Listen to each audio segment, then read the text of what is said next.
നീ ചോപ്പരിശി പുട്ട് പണിപ്പുറം നൈറ്റിക്ക് ചോപ്പരിശി 8 മണിക്കൂർ ഊറ വെക്കണം. ഊറ വെച്ചിട്ട് തണ്ണി വടികെട്ടി ഇവിടെ തണ്ണിയിലാക്കിയിരിക്കണം.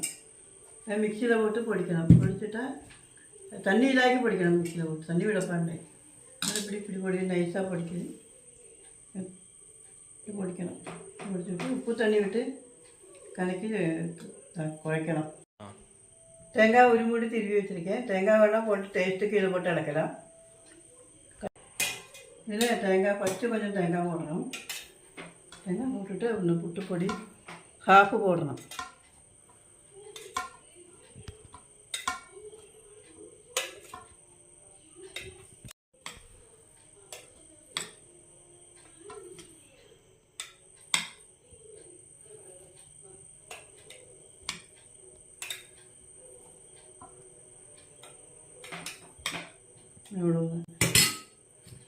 മേലാക്കി തേങ്ങ പോട്ട് മൂടി വെച്ചത് കുക്കറിലും തണ്ണി വെച്ചിട്ട് വെയിറ്റ് പോടപ്പാണ്ടായി.